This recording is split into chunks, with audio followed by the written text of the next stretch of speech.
Gabriel Zucman, The Hidden Wealth of Nations, The Scourge of Tax Havens.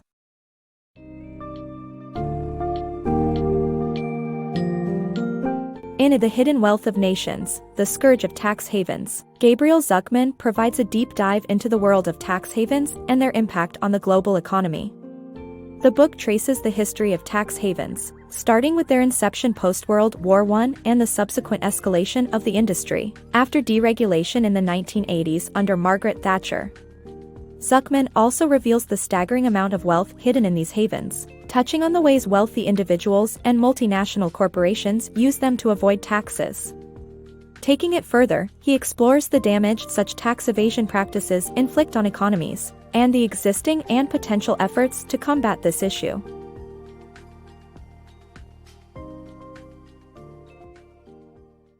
The rise and evolution of tax havens. After World War I, many European countries raised income taxes to rebuild communities and support veterans. Wealthy Europeans dodged high taxes by moving their money to Switzerland, which had no reason to raise taxes and a well-established banking network. In the early 1980s, tax havens began to proliferate due to deregulation of financial markets in the UK. Swiss banks continue to thrive, holding almost $2.3 trillion, with 10% coming from wealthy Europeans. The concealed wealth of the world.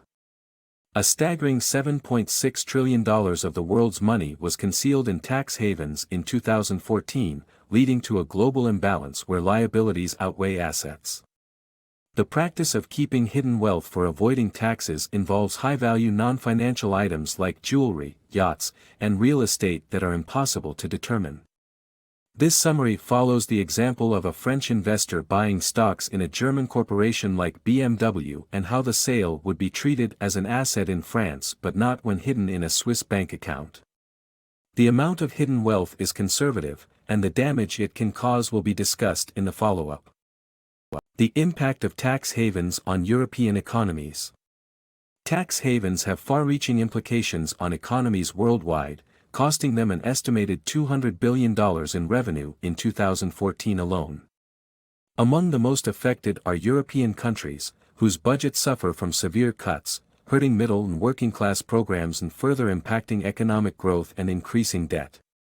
The rich, in contrast, continue to benefit from tax havens, with European personal wealth in Switzerland reaching $1.3 trillion in 2014.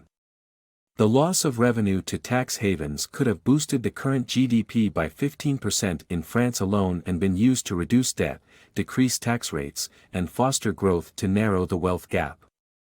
Combating tax havens.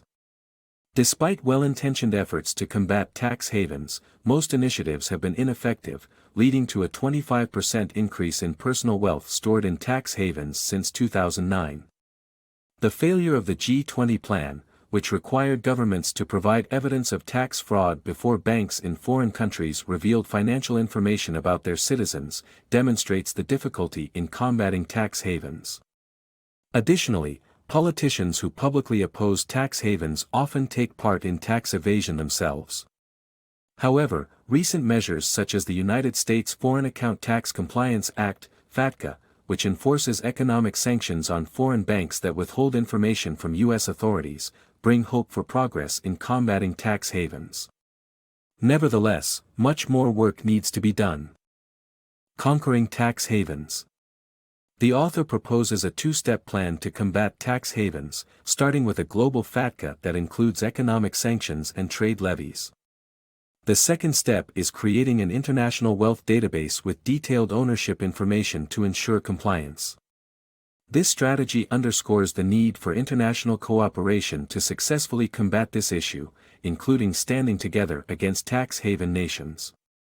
This approach would not only address tax fraud but also help in the fight against money laundering and terrorist organizations. Corporate tax evasion simplified. Globalized corporations use legal methods like transfer prices and tax havens to keep their global profits, making it hard for governments to impose taxes on them, which amounts to billions in lost revenue. The solution is to impose taxes on global profits proportional to where they sell their products.